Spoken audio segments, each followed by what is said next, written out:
Now, students, paragraph 4. The world had, of course, never been very kind to him. यानी दुनिया उसके लिए कभी अच्छी नहीं थी. वेरी काइंड मीन्स दयालु नहीं थी. फॉर हुम? फॉर द वेगाबॉन्ड, यानी वो जो घूमता था रेड ट्रैप लेके. So it gave him unwanted joy to think, इसलिए वो सोचने को मजबूर था ill of it in this way. Children, as the world have not presented any good things for the red trap seller, so it was natural for him to think about the world as a evil place.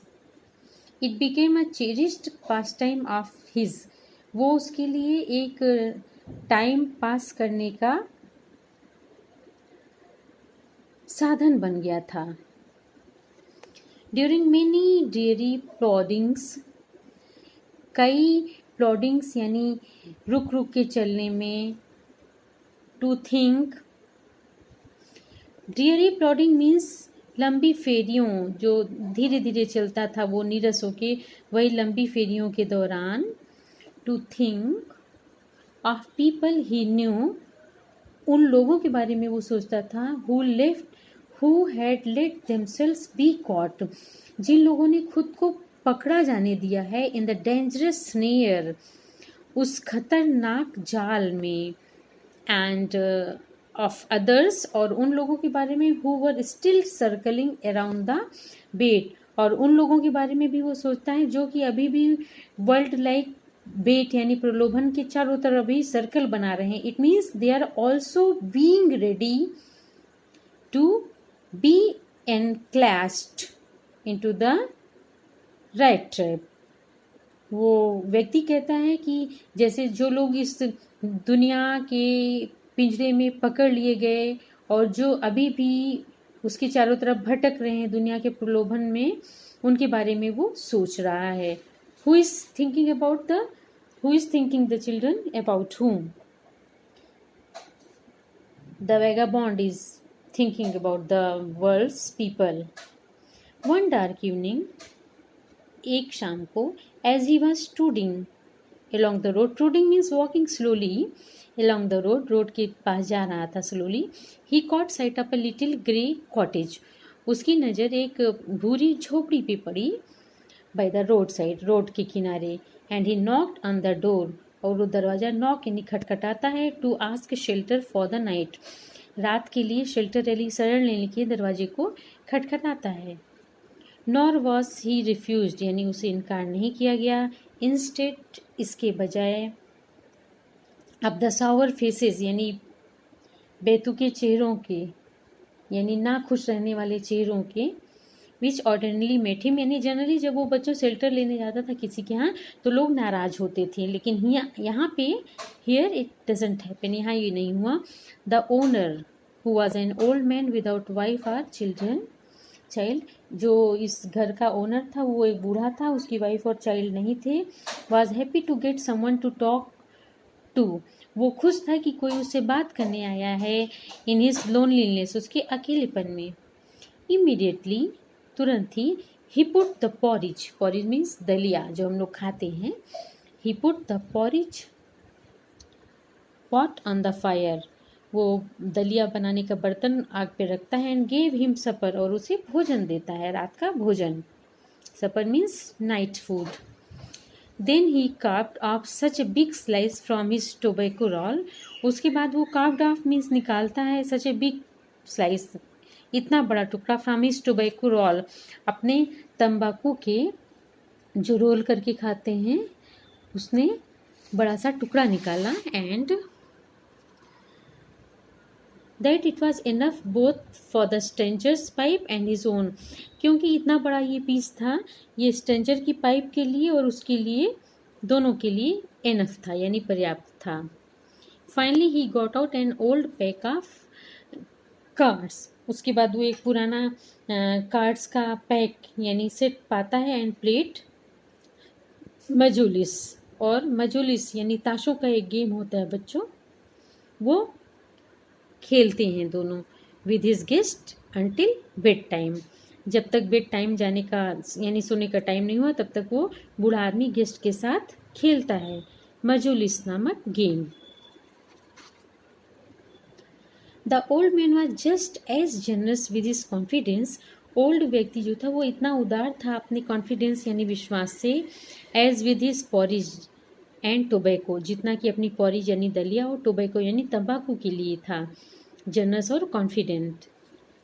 The guest was informed at once, guest को तुरंत सूचना मिली that in his days of prosperity, कि अपने समृद्धि के दिनों में his host has been a crofter at Ramsjo, उसे ये पता चला कि उसका जो होस्ट है ये बूढ़ा आदमी है, वो जब अच्छे दिन थे उसकी प्रॉस्पेरिटी के थे तो वो एक क्रॉफ्टर था। क्रॉफ्टर मीन्स बच्चों जो अपनी प्रॉपर्टी को रेंट पे देता है, क्रॉफ्टर था at Ramsjo iron works. Ramsjo iron works में वो एक क्रॉफ्टर था and had worked on the land, और भूमि का काम करता था।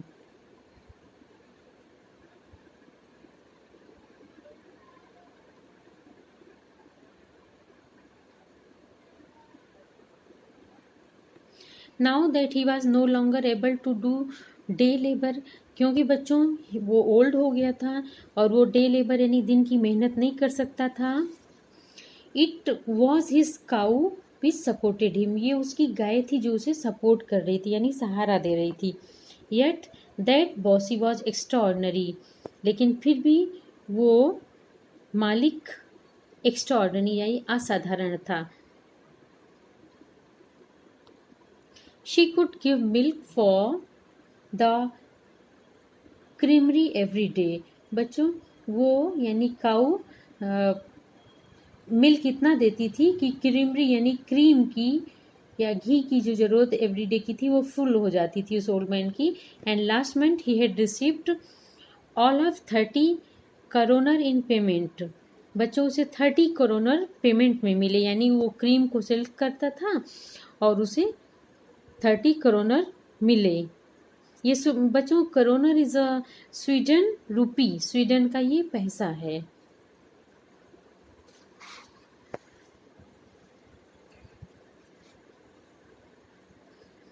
The stranger must have seemed incredulous, ऐसा लगता था कि स्ट्रेंजर पे इनक्रेड्यूलस विश्वास नहीं किया जा सकता था। For the old man got up, क्योंकि बूढ़ा आदमी उठा, and went to the window, और खिड़की के पास गया। Took down a leather pouch, एक छोटा सा चमड़े का पाउच यानी पैक निकालता है बटुआ, विच हंग ऑन अ नेल, जो कि एक नेल यानी खूंटी पे या कीले पे टंगा था। In the very window frame, यानी खिड़की के फ्रेम में एक नेल यानी कीले पे वो टंगा था। एंड पिक्ड आउट 3, और 3 रिंकल्ड 10 कोरोनर बिल्स, यानी 3 सिकड़े हुए 10 रुपए के कोरोनल बिल्स वो निकालता है उस पाउच में से। These he held up before the eyes of his guest, वो ये रुपीज़ या कोरोनर थे उस गेस्ट के सामने निकालता है, नॉडिंग नोविंगली, और जानबूझकर सर हिलाता है। And then stuffed them back into the pouch, उसके बाद ये सब जो 10 करोनर बिल्स थे उनको फिर से उस पाउच में रख देता है। The next day both man got up in good season, दोनों आदमी उठे और मौसम अच्छा था। The crofter was in a hurry to milk his cow, crofter को जल्दी थी कि वो अपनी काऊ को उसका दूध लगाए। And the other man probably thought, दूसरे व्यक्ति ने यानी जो गेस्ट था उसने सोचा, he should not stay in bed, कि उसे बेड में नहीं लेटे रहना चाहिए। When the head of the house had gotten up, जब घर का मालिक उठ गया है तो उसे भी उठना चाहिए, वो गेस्ट सोचता है। They left the cottage at the same time, उन दोनों ने कॉटेज को उसी समय छोड़ा। The crofter lock the door and put the key in his pocket, crofter ने डोर को लॉक किया और उसकी की अपने पॉकेट में रखी। The man with the red trap said goodbye, वो रेड ट्रैप का व्यक्ति जो था वो गुड बाय करता है एंड थैंक यू और थैंक्स बोलता है। And thereupon each went his own way, दोनों अपने अपने रास्ते चले जाते हैं। But half an hour later, आधे घंटे बाद, द रेड ट्रैप पेडलर यानी रेड ट्रैप का जो फेरी लगाता था, stood again before the door, वो पुनः दरवाजे के सामने खड़ा होता है। He did not try to get in, वो अंदर आने का प्रयास नहीं करता है। हाउ एवर, सी चिल्ड्रन, ध्यान दीजिएगा स्टोरी में, ओनर चला गया और रेड ट्रैप सेलर भी गया, लेकिन हाफ एन आवर के बाद वो रेड ट्रैप पेडलर फिर आता है। He only went up to the window, वो उस विंडो के पास जाता है। Smashed up pane, pane means खिड़की का शीशा, एक खिड़की के शीशे को तोड़ता है। स्टक इन हिज हैंड, अपना हाथ अंदर डालता है। And got hold of the pouch, और उस पाउच को यानी वो जो थैला रखा था ओनर क्रॉफ्टर, वो लेता है। विद 30 करोनर, जिसमें 30 करोनर थे, वो पाउच ले लेता है। He took the money and thrust it into his own pocket, वो उसने पैसा लिया और उसे अपने पॉकेट में रख लिया। बच्चों, क्योंकि वो एक रेड टैप पेडलर के अलावा एक पेटी थीवरी भी करता था, छोटी मोटी चोरियां भी करता था। Then he hung the leather pouch very carefully back in its place, उसके बाद उसने लेदर पाउच को केयरफुली अपने स्थान पर रख दिया। एंड वेंट अवे, और बाहर चला गया।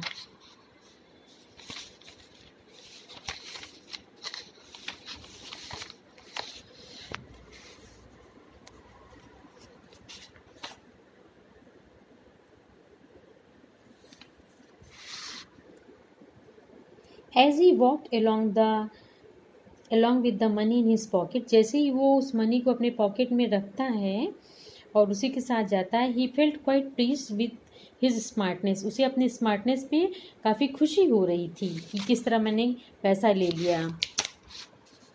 He realized, उसने महसूस किया, of course, that at first he dared not continue on the public highway, पहली बार उसे ऐसा लगा कि पब्लिक हाईवे पे वो हिम्मत के साथ नहीं जा सकता है, because he had money, but must turn off the road, लेकिन उसे रास्ता बदल देना चाहिए। इनटू द वुड्स यानी जंगल में से, क्योंकि वो डर रहा था कि उसके पास पैसा है, इसलिए वो रोड से ना जाके वुड्स यानी जंगल में जाता है। During the first hours he caused him no difficulty, पहले घंटे उसे कोई प्रॉब्लम नहीं हुई, difficulty. Later in the day it became worse, दिन में फिर और बुरा होने लगा। For it was a big and confusing forest, क्योंकि एक बड़ा और कन्फ्यूज करने वाला जंगल था। विच ही हैड गॉटेन इनटू, जिसमें वो फंस गया था। ही ट्राइड, उसने प्रयास किया। टू बी श्योर, निश्चित होने के लिए। To walk in a definite direction, उसने सोचा मैं एक निश्चित दिशा में जाऊं। बट द पैथ्स, लेकिन रास्ते ट्विस्टेड यानी घूमे हुए थे। बैक एंड फोर्थ, पीछे और आगे। सो स्ट्रेंजली, इतने अद्भुत तरीके से रास्ते थे। He walked and walked without coming to the end of the forest, वो चलता गया लेकिन फॉरेस्ट का कोई एंड यानी अंत नहीं आया। And finally he realise that he had, और अंत में उसे महसूस हुआ that he had only been walking around in the same part of the forest, कि वो जंगल के उसी हिस्से में चल रहा है। All at once he recalled, recall means पुनः याद करना, स्मरण करना। उसे याद आया हिज थॉट्स, उसके विचार, about the world and the red trap और दुनिया की बात जो वो सोच रहा था, उसी को वो फिर याद करता है। Now his own turn had come, अब सोचता है कि अब मेरी बारी आ गई है रेड ट्रैप में फंसने की। He had let himself be fooled by a bait means temptation या लालच। सोचता है अब मैं भी इस प्रलोभन में पड़ गया, क्योंकि उसने पैसा चुरा लिया था। एंड हैड बीन कॉट, और अब पकड़ लिया गया। द होल फॉरेस्ट, पूरा जंगल, with its trunk and branches, इसकी मोटी शाखाएं, its thickest and fallen logs, मोटे और गिरे हुए लॉक्स यानी लकड़ी के जो गट्ठर थे। क्लोज्ड इन अपॉन हिम, इसकी उसके ऊपर ऐसे आ गए हैं। लाइक एन इम्पेनेट्रेबल प्रिजन, बच्चों इम्पेनेट्रेबल यानी जिसे भेदा ना जा सके, जिसके आर पार ना जा सके, उस जेल की तरह उसे लग रहे थे। विच ही कुड नेवर एस्केप, जिससे वो नहीं बच सकता है। इट वॉज लेट दिसंबर की बात थी। Darkness was already descending over the forest, अंधेरा पहले ही जंगल पे ऊपर आ रहा था। दिस इंक्रीज्ड द डेंजर, इससे खतरा बढ़ गया। And increased also his gloom and despair, और उसका ग्लूम, पीड़ा और निराशा दोनों बढ़ गई। Finally he saw no way out, उसे कोई रास्ता नहीं मिला। एंड ही सैंक डाउन, और वो थक गया, ऑन द ग्राउंड बैठ गया। Tired to death, thinking that his last moment had come, सोचता है कि उसका लास्ट मोमेंट आ गया है। But just as he laid his head on the ground, जैसे उसने अपना सर जमीन पे रखा, ही हर्ड ए साउंड, उसने एक आवाज़ सुनी। आ हार्ड रेगुलर थम्पिंग, पीटने की आवाज़ आ रही थी लगातार। Those there was no doubt as to what was that, यू पता नहीं कि वो क्या था। ही रेज हिमसेल्फ, उसने खुद को उठाया। दो द हैमर स्ट्रोक्स, ये हथौड़े के स्ट्रोक मार थी। फ्रॉम एन आयरन मिल की आवाज़। ही थॉट, उसने सोचा। There must be people nearby, उसने सोचा पास में लोग जरूर होंगे। He summoned all his strength, उसने अपनी पूरी ताकत को इकट्ठा किया। गॉट अप, उठा। And staggered in the direction of the sound, और उस साउंड की डायरेक्शन में स्टेगर्ड यानी लड़खड़ा के चलने लगा।